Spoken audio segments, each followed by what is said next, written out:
Hello friends, तो आज हम एक्सप्लेन करने वाले हैं बटरफ्लाई मूवी को। मूवी आपको ज़रूर पसंद आएगी, तो चलिए शुरू करते हैं।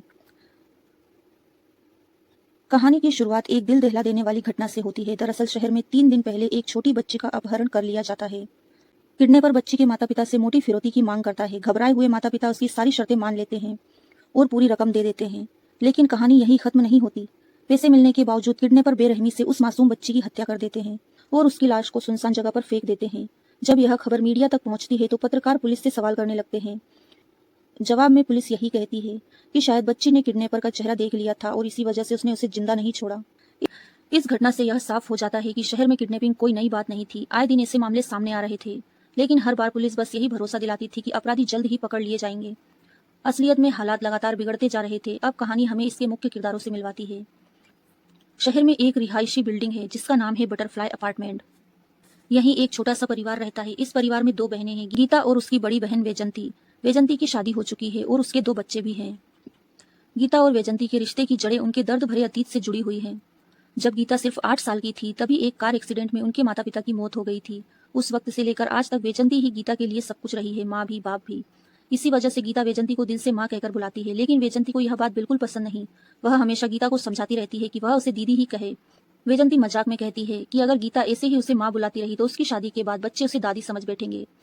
अब अगर गीता की पर्सनल लाइफ की बात करें तो वह एक बड़ी कारपोरेट कंपनी में काम करती है। वह अपने काम को लेकर बेहद जिम्मेदार और गंभीर है। ऑफिस में उसकी पहचान एक टैलेंटेड और भरोसेमंद एम्प्लॉय की है। उसका बॉस भी अक्सर उसकी तारीफ करता रहता है। लेकिन गीता की पर्सनालिटी का एक कमजोर पहलू भी है। वह अजनबी लोगों से बातचीत करने में असहज महसूस करती है। मतलब यह कि गीता के सामने अगर कोई भी अनजान व्यक्ति आ जाता तो वह नॉर्मल तरीके से उससे बात ही नहीं कर पाती थी। उसकी आवाज लड़खड़ा जाती और वह अंदर ही अंदर घबरा जाती थी। यही वजह थी कि वह अपनी पर्सनल लाइफ में भी कई फैसले नहीं ले पा रही थी। गीता की जिंदगी में एक और इंसान था, विश्वा। विश्वा उसका बॉयफ्रेंड था, लेकिन वह उसे समझने के बजाय हर वक्त उस पर दबाव डालता रहता था। वह चाहता था कि गीता जल्द से जल्द अपनी बहन वैजंती को उनके रिश्ते के बारे में बता दे। लेकिन जब भी गीता यह बात वैजंती से कहने की कोशिश करती, उसकी हिम्मत जवाब दे जाती, शब्द गले में अटक जाते और वह चुप रह जाती। गीता की यही कमजोरी विश्वा को खलती है। इसी वजह से वह उसे बार बार फोर्स करता है, जिससे उनके रिश्ते में तनाव बना रहता था। खैर, यह थी गीता की जिंदगी की एक झलक। अब चलिए जानते हैं वैजंती के बारे में। वैजंती पेशे से एक क्रिमिनल लॉयर थी। कोर्ट में उसकी पहचान एक तेज दिमाग और बेबाक लड़की के रूप में थी। दिलचस्प बात यह थी कि उसका पति भी क्रिमिनल लॉयर ही था। हालांकि दोनों एक साथ नहीं रहते थे। असल में वैजंती अपने पति से तलाक लेना चाहती थी, लेकिन उसका पति इसके लिए बिल्कुल तैयार नहीं था। वजह साफ थी कि वह अपने बच्चों को किसी भी कीमत पर खोना नहीं चाहता था। इसी कारण वह डिवोर्स के पेपर्स पर साइन करने से लगातार बचता रहता था। इस रिश्ते की कड़वाहट धीरे धीरे एक बड़ी टकराव की ओर बढ़ रही थी। अब कहानी आगे बढ़ती है और हमें एक अहम केस देखने को मिलता है। यह केस एक अनाथ आश्रम से जुड़ा हुआ था, जहां एक लड़की के साथ लंबे समय से शोषण किया जा रहा था। उस डर और मानसिक यातना से वह लड़की पूरी तरह टूट चुकी थी। एक दिन हालात इतने बिगड़ जाते हैं कि वह लड़की अपनी जान बचाने के लिए वहां से भागने लगती है। भागते वक्त अचानक एक भयानक हादसा हो जाता है। जिस आदमी से वह लड़की खुद को बचा रही थी, उसे एक तेज रफ्तार गाड़ी टक्कर मार देती है और मौके पर ही उसकी मौत हो जाती है। लेकिन सिस्टम हमेशा की तरह सच्चाई देखने की बजाय उसी लड़की को दोषी ठहराने लगता है। इस केस में वैजंती उस लड़की की तरफ से खड़ी होती है। वहीं दूसरी ओर सरकारी वकील के रूप में उसका पति ही केस लड़ रहा होता है। कोर्ट में वैजंती पूरी मजबूती के साथ दलील पेश करती है। वह जज को बताती है कि आज के समय में अनाथ आश्रमों में लड़कियां बिल्कुल भी सुरक्षित नहीं है। वहां उनके साथ गलत होता है, लेकिन उनकी आवाज कोई नहीं सुनता।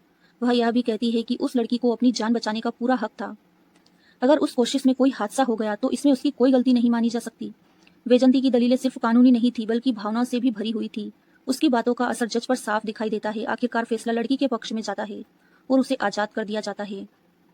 लेकिन इस फैसले से वैजंती का पति बुरी तरह चिढ़ जाता है। कोर्ट के बाहर वह वैजंती से भिड़ जाता है और कहता है कि उसने कानून नहीं बल्कि इमोशनल ड्रामा करके केस जीत लिया है। यहीं पर वैजंती एक बार फिर तलाक की बात छेड़ देती है और साफ शब्दों में कहती है कि अब वह और इस रिश्ते को नहीं ढो सकती। लेकिन उसका पति फिर भी वही बात दोहराता है, वह तलाक नहीं देगा। उसका साफ कहना था कि वह डिवोर्स पेपर्स पर साइन नहीं करेगा, क्योंकि उसे अपने बच्चों की कस्टडी चाहिए थी। इसी बात पर दोनों के बीच बहस खत्म होती है और वैजंती कोर्ट से बाहर निकलती है। कोर्ट से निकलते वक्त वह अपनी गाड़ी में जा रही होती है कि तभी उसकी नजर पड़ती है कि कुछ गुंडे लगातार उसका पीछा कर रहे हैं। लेकिन वैजंती डरने वालों में से नहीं थी। वह तुरंत अपने ड्राइवर से गाड़ी रुकवाती है और सीधे उन लोगों के पास जाकर पूछती है कि आखिर वे उसका पीछा क्यों कर रहे हैं। तभी पता चलता है कि यह सब एक कुख्यात अपराधी डगल रेनू के इशारे पर हो रहा था। डगल किसी गंभीर मामले में फंसा हुआ था और वह चाहता था कि उसका केस वैजंती ही लड़े। इसी मकसद से उसने अपने आदमी उसके पीछे लगाए थे। लेकिन उसके लोगों का तरीका बेहद गलत था। वे लोग वैजंती से विनती करने के बजाय उसे धमकाने लगते हैं। वे बताते हैं कि उसकी छोटी बहन एक कारपोरेट कंपनी में काम करती है और उसके दोनों बच्चे रोज स्कूल की छुट्टी के बाद बाहर खड़े रहते हैं। उनकी बातों का साफ मतलब था, अगर वैजंती ने केस लड़ने से मना किया तो उसका परिवार सुरक्षित नहीं रहेगा। लेकिन वैजंती इन धमकियों से जरा भी नहीं डरती। वह वहीं खड़े खड़े डगर रेनू को फोन लगाती है और सीधे शब्दों में उसे मना कर देती है। वह कहती है कि अगर उसके आदमी इज्जत से बात करते तो शायद वह इस बारे में सोच भी लेती, लेकिन अब किसी भी हाल में नहीं। इस तरह वैजंती डगर को साफ साफ इनकार कर देती है और घर लौट आती है। शाम का वक्त होता है। घर पर गीता और वैजंती साथ बैठी होती हैं। वैजंती थोड़ी घबराई हुई नजर आती है क्योंकि अगले दिन उसे दिल्ली में एक जज के इंटरव्यू के लिए जाना होता है। वह बार बार यही सोच रही होती है कि अगर इंटरव्यू में रिजेक्शन मिल गया तो क्या होगा। वैजंती की बेचैनी देखकर गीता रेडियो ऑन कर देती है और एक हल्का फुल्का गाना चला देती है। गाना सुनते ही वैजंती का मूड थोड़ा बेहतर हो जाता है और यहीं से कहानी हमें फ्लैशबैक में ले जाती है। फ्लैशबैक में दिखाया जाता है कि बचपन में गीता और वैजंती दोनों एक अनाथ आश्रम में रहते थे। एक दिन गीता खाने की लाइन में खड़ी होती है और वह थोड़ा और खाना खासकर एक अंडा मांग लेती है, लेकिन वहां मौजूद आदमी उसे अंडा देने से मना कर देता है। गीता बार बार जिद करती है, जिससे गुस्से में आकर वह आदमी उसे धक्का दे देता है। यह सब वैजंती देख लेती है और उसे अंदर से बहुत बुरा लगता है। थोड़ी देर बाद वैजंती देखती है कि वही आदमी एक पेड़ के नीचे आराम से बैठा हुआ है।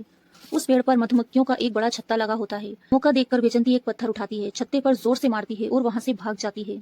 अगले ही पल मधुमक्खियां उस आदमी पर टूट पड़ती हैं, उसे बुरी तरह काटने लगती हैं।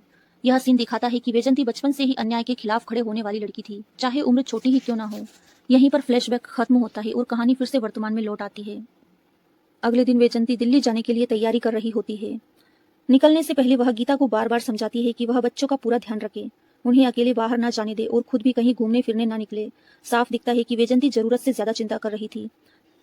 गीता उसे दिलासा देती है और कहती है कि वह बेवजह टेंशन ना ले, वह आराम से इंटरव्यू दे, यहाँ सब कुछ वह संभाल लेगी। गीता की बात सुनकर वैजंती थोड़ा निश्चिंत हो जाती है और वहां से निकल जाती है। वैजंती के जाने के बाद गीता वापस अपार्टमेंट में आती है। तभी उसे महसूस होता है कि कोई अनजान शख्स उसका पीछा कर रहा है। यह बात गीता को अजीब लगती है। वह बिना कुछ कहे तेज कदमों से अपने कमरे में चली जाती है। अगली सुबह गीता बच्चों को स्कूल के लिए तैयार कर रही होती है। उसी दौरान घर की दाई बेबी उसे बताती है कि उसे किसी दूसरे घर में सफाई के काम पर जाना है और वह थोड़ी देर में वापस आएगी। यह कहकर बेबी वहां से निकल जाती है। गीता दोनों बच्चों को लेकर नीचे जाने लगती है। वह लिफ्ट की ओर बढ़ती है, लेकिन जुनू और मुन्नू अचानक सीढ़ियों से जाने की जिद करने लगते हैं। इसी बीच लिफ्ट चल पड़ती है और गीता अकेले ही लिफ्ट में नीचे उतर जाती है। जैसे ही गीता नीचे पहुंचती है वह बच्चों का इंतजार करने लगती है, लेकिन जब काफी समय बीत जाता है और चुन्नू मुन्नू दिखाई नहीं देते तो उसकी बेचैनी बढ़ने लगती है। वह तुरंत गार्ड से पूछती है, लेकिन गार्ड बताता है कि उसने बच्चों को नीचे आते हुए नहीं देखा। गीता अपार्टमेंट के एक आदमी से कहती है कि वह ऊपर जाकर बच्चों को ढूंढे। जब वह आदमी भी उन्हें नहीं ढूंढ पाता तो गीता पूरी तरह घबरा जाती है।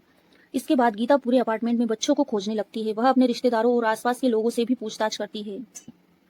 इसी बीच दाई बेबी वापस आती है और उसे भी पता चलता है कि चुन्नू और मुन्नू अचानक गायब हो चुके हैं। गीता की हालत बेहद खराब हो जाती है। इसी दौरान अपार्टमेंट में कुछ रहस्यमयी लोग दिखाए जाते हैं जो आपस में धीरे धीरे बातें कर रहे होते हैं। उनमें से एक अनजान आदमी कहता है कि उन्होंने उसे उठा लिया है, लेकिन अभी थोड़ा इंतजार करेंगे और फिर यहाँ से निकल जाएंगे। उनकी बातों से ऐसा लगता है कि शायद वही लोग चुन्नू और मुन्नू के अपहरण के पीछे हैं। वहीं दूसरी तरफ हम उन्हीं गुंडों को भी देखते हैं जिन्होंने पहले वैजंती को धमकी दी थी। वही गुंडे गीता को देखकर आपस में बात करते हैं और याद दिलाते हैं कि उन्होंने पहले ही कहा था अगर वैजंती डगला रेनू का केस नहीं लड़ेगी तो उसकी फैमिली को नुकसान होगा। अब यह मामला पूरी तरह उलझ जाता है।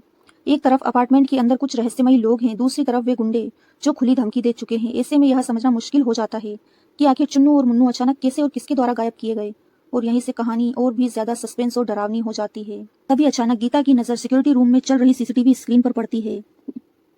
उसके मन में एक अजीब सा शक पैदा होता है। वह बिना समय गवाए सीधे सीसीटीवी गार्ड के पास पहुंची और फुटेज दिखाने के लिए कहती है, लेकिन गार्ड साफ मना कर देता है। उसका कहना होता है कि अपार्टमेंट के प्रेसिडेंट की इजाजत के बिना वह किसी को भी फुटेज नहीं दिखाता। मजबूर होकर गीता प्रेसिडेंट के पास जाती है और उसे पूरी बात विस्तार से बताती है। हालात की गंभीरता समझते हुए प्रेसिडेंट तुरंत गार्ड के साथ सिक्योरिटी रूम पहुंचता है, लेकिन तभी एक और चौंकाने वाली बात सामने आती है। सीसीटीवी कैमरे की वायर पहले से ही किसी ने काट रखी थी। यह सुनते ही गीता के पैरों तले जमीन खिसक जाती है। अब मामला साफ था कि यह कोई साधारण बात नहीं थी। घबराहट में वह तुरंत विश्वा को फोन करती है और साथ ही प्रेसिडेंट से भी पुलिस को सूचना देने के लिए कहती है, लेकिन प्रेसिडेंट पुलिस बुलाने से साफ इनकार कर देता है।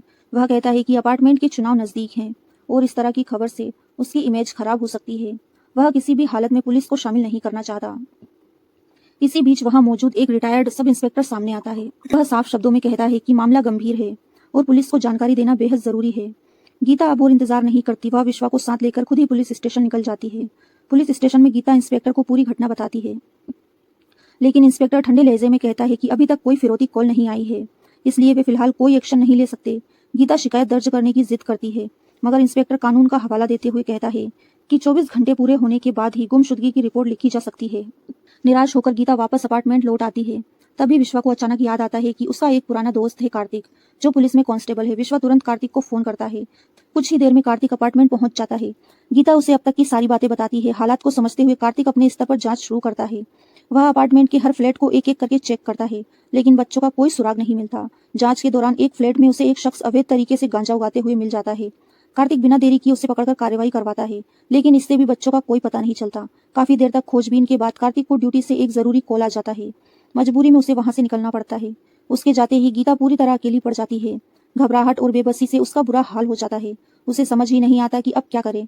तभी अचानक उसके फोन की घंटी बजती है। कांपते हाथों से गीता कॉल उठाती है। फोन की दूसरी तरफ से एक भारी आवाज आती है, किडनैपर। फोन की दूसरी तरफ से एक भारी आवाज आती है। किडनैपर साफ साफ कहता है कि बच्चे उसी के पास हैं। अगर उन्हें सही सलामत वापस देखना है तो गीता को 5 लाख रुपए देने होंगे। फोन करते ही गीता सन्न रह जाती है। अब खेल शुरू हो चुका था। अब गीता पूरी तरह घबराहट में थी। उसके हाथ कांप रहे थे, सांसें तेज थी। बिना किसी से कुछ कहे वह अपने फ्लैट में जाती है और जैसे तैसे 5 लाख रुपए इकट्ठा करती है। किडनैपर ने जो जगह बताई थी वहां पहुंचकर वह पैसे तय जगह पर फेंक देती है। किडनैपर ने साफ कहा था कि पैसे देकर जैसे ही तुम अपने फ्लैट वापस जाओगी, बच्चे तुम्हें मिल जाएंगे। गीता उम्मीद और डर के बीच झूलती हुई तेजी से वापस अपार्टमेंट पहुंचती है, लेकिन जैसे ही वह फ्लैट का दरवाजा खोलती है उसका दिल बैठ जाता है। बच्चे वहां नहीं थे। अब गीता पूरी तरह टूट चुकी थी। वह बार बार उसी नंबर पर कॉल करती है, लेकिन फोन स्विच ऑफ आता है। बेबस होकर वह उसी कॉल की रिकॉर्डिंग बार बार सुनने लगती है, जो उसने पहले से सेव कर रखी थी। तभी उसकी बेटी अचानक चौंकती है। वह कहती है कि यह आवाज उसने पहले कहीं सुनी है। आवाज पहचान में आ रही थी। गीता बिना देर किए बच्चों को साथ लेकर उसी दिशा में चल पड़ती है जहां उसका शक जा रहा था। कुछ ही देर में वे एक फ्लैट के बाहर पहुंचते हैं। दरवाजा खुलते ही जो नजारा सामने आता है वह चौंकाने वाला था। अब फ्लैट का मालिक 5 लाख रुपए गिन रहा था, यानी फिरौती के पैसे उसी ने लिए थे। लेकिन सच्चाई इससे भी ज्यादा खतरनाक थी। उसने बच्चों को किडनैप ही नहीं किया था, वह सिर्फ पैसों के लालच में यह सब कर रहा था। गीता गुस्से और हिम्मत के साथ उससे सारे पैसे वापस ले लेती है, लेकिन तभी एक और सच्चाई सामने आती है। असल में किडनैपर ने बच्चों को आईडी कार्ड सिक्योरिटी गार्ड के पास छोड़ दिया था। गीता जैसे ही बच्चों का आईडी कार्ड अपने हाथ में लेती है, उसी पल उसका फोन फिर बजता है। इस बार वही भारी आवाज। किडनैपर बताता है कि बच्चे अभी मेरे पास हैं, अगर उन्हें जिंदा देखना है तो मेरी बात माननी होगी। इस बार वह 15 लाख रुपए की मांग करता है। गीता टूटे हुए स्वर में कहती है कि उसके पास सिर्फ 5 लाख ही हैं, वह इतनी बड़ी रकम नहीं दे सकती। तभी किडनैपर एक नया और खतरनाक प्लान बताता है। वह कहता है कि बगल वाले अपार्टमेंट में एक बड़ा बिजनेसमैन रहता है, अगर गीता उसका काम कर दे तो वह बच्चों को छोड़ देगा। यह सुनते ही गीता साफ मना कर देती है। वह कहती है कि वह किसी और की जिंदगी से ऐसा खिलवाड़ नहीं कर सकती। किडनैपर गुस्से में कॉल काट देता है। अब गीता के पास समय नहीं था। वह सीधे अपने जीजा पीपी के पास पहुंचती है और उससे 1 लाख रुपए की मदद मांगती है। पीपी हैरान होकर पूछता है कि अचानक इतने पैसे की जरूरत क्यों पड़ गई। गीता कुछ नहीं बताती। पीपी ताना मारते हुए कहता है कि उसकी बहन तो इतनी बड़ी लॉयर है, उससे पैसे क्यों नहीं मांग लेती। गीता मजबूरी में कहती है कि उसकी बहन इस वक्त घर पर नहीं है और उसे पैसे तुरंत चाहिए। यही पीपी अपनी असली सोच दिखाता है। वह मौके का फायदा उठाते हुए गीता से कुछ कागजों पर साइन करने को कहता है और यहीं से कहानी हमें उस सच्चाई की ओर ले जाती है जिस वजह से वैजंती पीपी से तलाक लेना चाहती थी।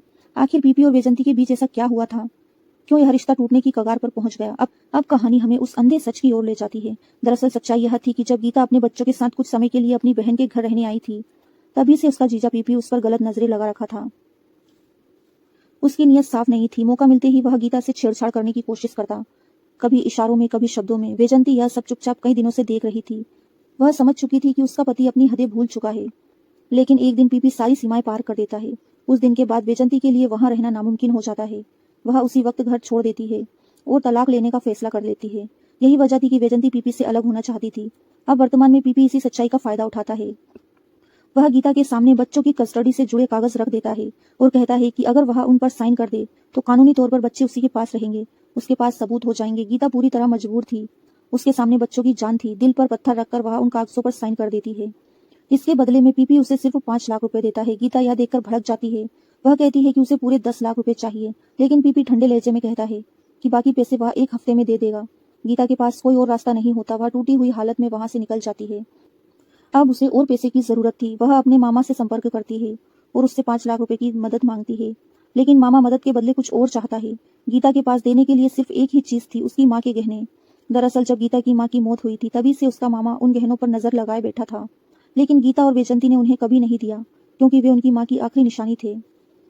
आज हालात ऐसे थे कि गीता के पास कोई और विकल्प नहीं बचा था। मजबूरी में वह वे गहने अपने मामा को सौंप देती है और बदले में 5 लाख रुपए ले लेती है।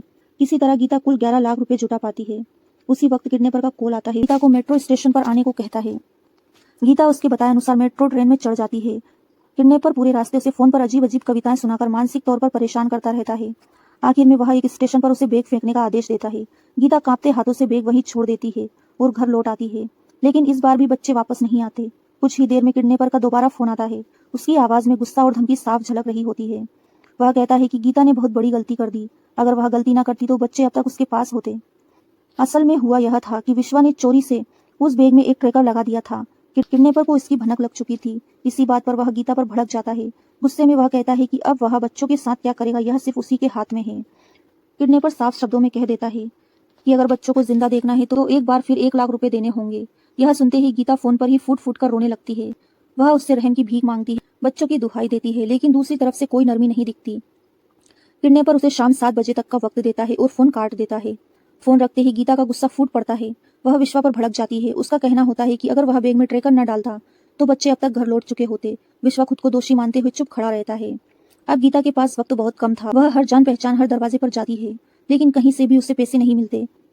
आखिरकार वह एक स्थानीय एमएलए के पास पहुंचती है। वह उसे पूरी मजबूरी बताते हुए कहती है कि उसे तुरंत 15 लाख रुपए चाहिए। एमएलए यह सुनकर कहता है कि वह पैसे दे सकता है।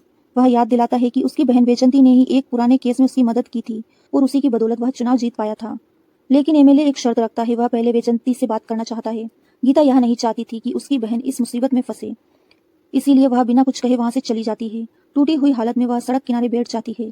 तभी अचानक एक आदमी भागता हुआ आता है, जिसके पीछे पुलिस लगी होती है। वह गीता के पास रुककर हाँफते हुए बताता है कि उसने एमएलए को चप्पल मार दी थी, इसी वजह से पुलिस उसका पीछा कर रही थी। बातों बातों में वह आदमी गीता से पैसे मांगने लगता है। वह कहता है कि उसकी बेटी का बर्थडे है और उसे पैसों की सख्त जरूरत है। गीता खुद बेहद परेशान थी। उसके पास देने के लिए कुछ भी नहीं था। तभी विश्वा वहां पहुंचता है और गीता उसके पास से 1,000 रुपए लेकर उस आदमी को दे देती है। इसके बदले वह आदमी गीता को एक चेक थमा देता है और वह कहता है कि अगर कभी जरूरत पड़े तो इस चेक का इस्तेमाल कर लेना। उस चेक को हाथ में लेते ही गीता के दिमाग में एक खतरनाक प्लान जन्म लेता है। वह सोचती है कि वह उस चेक पर 15 लाख रुपए की रकम भरेगी और अपनी बहन वैजंती के नकली साइन करके पैसे निकाल लेगी। इसी योजना के तहत गीता बैंक पहुंचती है, लेकिन वहां जाकर पता चलता है कि बैंक बंद है। तभी उसे याद आता है कि बैंक की मैनेजर उसी कॉलोनी में रहती है। गीता तुरंत उसे कॉल करती है और कहती है कि उसे अर्जेंट में 15 लाख रुपए निकालने हैं। यहाँ एक और चौंकाने वाला मोड़ आता है। वह बैंक मैनेजर उसी रिटायर्ड एसआई की पत्नी होती है जो पहले अपार्टमेंट में मिला था। एसआई गीता की हालत समझता है। वह पैसे दिलाने के लिए तैयार हो जाता है, लेकिन बदले में 10% कमीशन मांगता है। हालात ऐसे थे कि गीता मना नहीं कर पाती। वह उसकी शर्त मान लेती है। कुछ देर बाद एसआई पैसे का इंतजाम करके गीता को रकम सौंप देता है, लेकिन गिनती करने पर पता चलता है कि अब भी गीता को 1.5 लाख रुपए कम पड़ रहे थे। उसी वक्त उसकी दाई बेबी आगे आती है। वह गीता से कहती है कि वह अपने जमा किए हुए पैसे उसे दे देगी, और यहीं गीता को पहली बार लगता है कि शायद अब भी उम्मीद बाकी है। आखिरकार बेबी गीता को 1.5 लाख रुपए दे देती है। इस तरह बड़ी ही मुश्किल से गीता एक बार फिर पूरी रकम जुटा पाती है। अब सवाल सिर्फ एक था, क्या इस बार बच्चे वापस आएंगे? गीता तय समय पर एक बार फिर किडनैपर के बताए हुए स्थान पर पहुंचती है। यह जगह शहर से बाहर एक सुनसान इलाके में थी। एक पहाड़ी के पीछे मिलने को कहा गया था। गीता गाड़ी रोकती है, पैसे से भरा बैग डिग्गी में रख देती है और अपने ड्राइवर के साथ पास ही एक बड़े पत्थर के पीछे छुप जाती है। कुछ ही पलों बाद वह देखती है कि एक शख्स चेहरे पर मास्क लगाए धीरे धीरे उनकी ओर बढ़ रहा है। गीता को पूरा यकीन हो जाता है कि यही किडनैपर है। गुस्से और डर में वह अचानक बाहर निकलती है और उस शख्स पर टूट पड़ती है। वह उसे पकड़कर मारने लगती है, लेकिन तभी वह आदमी खुद को संभालते हुए आईडी कार्ड दिखाता है। वह बताता है कि वह एक पुलिस ऑफिसर है और कार्तिक ने उसे भेजा है। गीता अभी संभल भी नहीं पाती कि उसी वक्त किडनैपर का फिर से फोन आता है। वह बताता है कि उसने पैसे उठा लिए हैं, लेकिन अगले ही पल उसकी आवाज सख्त हो जाती है। वह कहता है कि गीता ने फिर से नियम तोड़ा है। उसे साफ कहा जाता है कि वह अकेले आए, लेकिन वह अपने साथ पुलिस लेकर आई है। सजा के तौर पर वह एक बार फिर 15 लाख रुपए की मांग करता है। यह सुनते ही गीता पूरी तरह टूट जाती है। वह फोन पर गिड़गिड़ाती है, बच्चों की जान की दुहाई देती है, लेकिन किडनैपर इस बार भी टस से मस नहीं होता। फोन करते ही गीता पर जैसे अंधेरा छा जाता है। उसे समझ ही नहीं आता कि अब वह फिर से इतने पैसे कहां से लाएगी। तभी विश्वा उसे विश्वास दिलाता है। वह कहता है कि वह पैसे का इंतजाम कर देगा। विश्वा गीता को अपने घर ले जाता है और अपने माता पिता को पूरी सच्चाई बताता है, लेकिन उसके पिता उसकी बातों पर भरोसा नहीं करते। उनका कहना होता है कि गीता कोई झूठी कहानी बनाकर उनसे पैसे ऐंठना चाहती है। यह सुनकर गीता पूरी तरह टूट जाती है। वह बिना कुछ कहे वहां से चली जाती है। परिवार के दबाव में विश्वा भी उसका साथ छोड़ देता है। अब गीता सच में अकेली रह जाती है, ना पैसे, ना सहारा, ना उम्मीद।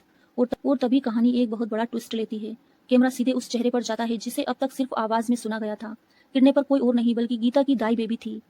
हाँ, वही बेबी। वह बच्चों को एक ऐसे फ्लैट में बंद करके रखे होती है जो कई सालों से खाली पड़ा था। हम देखते हैं कि बच्चे दरवाजे के पास आकर रो रो कर चिल्ला रहे होते हैं। बेबी डर जाती है, जल्दी से ताला खोलकर अंदर जाती है। वह अंदर मौजूद एक शख्स को जोर से डांटती है, कहती है कि उसकी लापरवाही की वजह से बच्चे दरवाजे तक पहुंच गए थे। वह शख्स कोई और नहीं बल्कि चलपाई था, बेबी का देवर। यही खुलासा होता है कि बेबी ने अपने देवर के साथ मिलकर यह पूरा किडनैपिंग प्लान रचा था। उसका इरादा बच्चों को नुकसान पहुंचाने का नहीं था। वह बस बार बार कोई ना कोई बहाना बनाकर गीता से पैसे ऐंठती रहना चाहती थी, लेकिन अब हालात उसके हाथ से निकलते जा रहे थे। बेबी का इरादा सिर्फ फिरौती तक सीमित नहीं था, उसका खौफनाक प्लान इससे कहीं आगे का था। उसने तय कर लिया था कि पैसे लेने के बाद बच्चों को रास्ते से हटा दिया जाएगा। इतना ही नहीं, बेबी का अगला कदम और भी खतरनाक था। उसका सोचना था कि जैसे ही वैजंती वापस लौटेगी, उससे पहले ही गीता को भी अगवा कर लिया जाएगा। फिर वैजंती से 1 करोड़ की मांग की जाएगी और जब पैसे मिल जाएंगे तो किसी को भी जिंदा नहीं छोड़ा जाएगा। यही था नौकरानी बेबी का असली प्लान। बेबी अपने देवर चलपाई के साथ मिलकर बच्चों को एक बार फिर उसी पुराने बंद पड़े फ्लैट में बंद कर देती है और वहां से चली जाती है। उधर दूसरी तरफ वैजंती इंटरव्यू देने से पहले ही बेहोश हो जाती है। लगातार तनाव और कमजोरी की वजह से उसकी तबीयत बिगड़ चुकी थी। उसे तुरंत अस्पताल में भर्ती कराया जाता है। इधर गीता एक आखिरी उम्मीद लेकर अपने बॉस के पास पहुंचती है। वह उससे 15 लाख रुपए की मदद मांगती है, लेकिन बॉस की नजरें गीता को देखते ही बदल जाती हैं। उसकी नीयत साफ नहीं रहती। वह गीता को इशारों में गलत रिश्ता बनाने की पेशकश करता है। वह कहता है कि अगर वह उसकी बात मान ले तो पैसे तुरंत मिल जाएंगे। यह सुनते ही गीता का गुस्सा फूट पड़ता है। वह उसे खरी खोटी सुनाती है और बिना पीछे देखे वहां से निकल जाती है। टूटी हुई हालत में गीता सड़क पर चल रही होती है। तभी अचानक उसके सामने विश्वा आ जाता है। उसके हाथ में पैसे होते हैं। विश्वा बताता है कि उसने अपने घर में सब कुछ छोड़ दिया है, परिवार से लड़ाई की और किसी तरह पैसे जुटाकर गीता के लिए लाया है। एक बार फिर किस्मत ने गीता को सहारा दे दिया था। कुछ देर बाद किडनैपर का कॉल आता है। वह कहता है कि इस बार पैसे नौकरानी के जरिए भेजे जाएंगे। यह सुनकर गीता एक पल को चौंकती है, लेकिन फिर खुद को संभाल लेती है। वह बेबी को पैसे देती है और सख्त लहजे में कहती है कि वह अकेले ही किडनैपर के बताए लोकेशन पर जाए। गीता चाहती थी कि इस बार कोई भी गलती ना हो। बेबी जाने से कतराती है, लेकिन गीता जबरदस्ती पैसे उसके हाथ में थमा देती है। रात के अंधेरे में बेबी चलपाई के पास पहुंचती है। वो पैसे उसे सौंप देती है, लेकिन पूरे समय वह गीता को कॉल करके परेशान करती रहती है। कभी कहती है कि किडनैपर उसे इधर उधर भटका रहा है, कभी कहती है कि लोकेशन बदल दी गई है। आखिर में बेबी बोलती है कि वह पैसे वहीं रखकर वापस लौट रही है। कुछ देर बाद किडनैपर गीता को फोन करता है। वह बताता है कि 10 मिनट में एक कचरा गाड़ी वहां से गुजरेगी, बच्चे उसी गाड़ी में मिल जाएंगे। गीता बुरी हालत में उस गाड़ी के पास पहुंचती है और कचरे के ढेर में बच्चे को ढूंढने लगती है। तभी उसकी नजर एक भयानक दृश्य पर पड़ती है। चुन्नू मुन्नू निश्चल पड़े हुए। यह देखकर गीता जमीन पर गिर जाती है। वह चीख चीख कर रोने लगती है, लेकिन तभी गीता की आंख खुल जाती है। यह सब गीता का एक डर था। उसे लग रहा था कि पैसे लेकर कहीं किडनैपर चुन्नू मुन्नू को ना मार डाले। इतने में बेबी वहां आ जाती है। गीता पहले से ही बुरी तरह घबराई हुई थी। वह बार बार उससे एक ही सवाल पूछती है, मेरे बच्चे कहाँ हैं? बेबी शांत लहजे में कहती है कि उसने पहले ही बता दिया था, जैसे ही गीता घर लौटेगी बच्चे वहीं मिल जाएंगे। लेकिन गीता का दिल मानने को तैयार नहीं था। तभी बेबी उसे चाय पीने के लिए देती है। गीता इतना टेंशन में होती है कि गुस्से में वह चाय का कप झटक कर फेंक देती है। गरम चाय सीधे ड्राइवर कन्हैया पर गिर जाती है। कन्हैया घबरा जाता है और जल्दी जल्दी अपने कपड़े बदलने लगता है। उसी दौरान गीता की नजर उसके हाथ पर पड़ती है। उसके हाथ पर बना एक टैटू। गीता एक पल के लिए ठिठक जाती है। उसका दिल जोर से धड़कने लगता है, क्योंकि यही टैटू उसने किडनैपर के हाथ पर देखा था। दरअसल किडनैपर ने पहले गीता को एक वीडियो भेजा था, जिसमें उसने खास तौर पर उसके हाथ का टैटू नोटिस किया था और कन्हैया के हाथ पर बना टैटू उसी से मिलता जुलता था। गीता को अब साफ साफ शक होने लगता है। वह खुद को संभालते हुए कोई बहाना बनाती है और कन्हैया को अपने साथ पुलिस स्टेशन ले जाती है। वह वहां कार्तिक को सारी बात विस्तार से समझाती है। कार्तिक कन्हैया से सख्ती से पूछताछ शुरू करता है। थोड़ी मार पिटाई के बाद कन्हैया टूट जाता है। वह रोते हुए सच बताता है। कन्हैया कहता है कि कुछ दिन पहले उसकी छोटी बेटी का अपहरण हो गया था। उसे भी उसी किडनैपर का कॉल आया था। वह उससे पैसे मांग रहा था, लेकिन कन्हैया के पास पैसे नहीं थे। तभी किडनैपर ने उसे आदेश दिया था कि वह गीता और वैजंती की हर हरकत पर नजर रखे और सारी जानकारी उसे देता रहे। शुरू में कन्हैया ने मना कर दिया, लेकिन इसका अंजाम बेहद खौफनाक था। एक दिन किडनैपर ने कन्हैया की बेटी की कटी हुई उंगली उसके पास भिजवा दी। उस दिन के बाद कन्हैया पूरी तरह टूट गया। डर के मारे वह किडनैपर की हर बात मानने लगा। वह गीता और वैजंती की हर मूवमेंट, हर प्लान किडनैपर तक पहुंचाता रहा। और उसी रात पहाड़ी पर कन्हैया ने ही गाड़ी की डिग्गी से पैसे निकाले और किडनैपर के बताए स्थान पर फेंक दिए थे। यही था ड्राइवर कन्हैया का कड़वा सच। कन्हैया की बात सुनने के बाद कार्तिक गीता से कहता है कि हो सकता है वह झूठ भी बोल रहा हो, लेकिन एहतियात के तौर पर उन्हें उसके घर जाकर जांच करनी चाहिए। गीता तुरंत कन्हैया के घर के लिए निकल पड़ती है। उम्मीद थी कि वहां कोई ना कोई सुराग जरूर मिलेगा। रास्ते में ही एक और चौंकाने वाली चीज सामने आती है। गीता की नजर अपने अपार्टमेंट के सीसीटीवी गार्ड पर जाती है। उसके हाथ में एक बैग होता है और वह बैग वही था जिसमें गीता ने पैसे भेजे थे।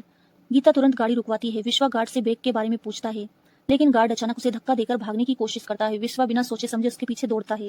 उधर गीता अकेले कन्हैया के घर पहुंचती है। घर के अंदर दाखिल होते ही उसकी नजर एक देवी की तस्वीर पर पड़ती है और उसी देवी का वही टैटू जैसा कन्हैया के हाथ पर बना हुआ था।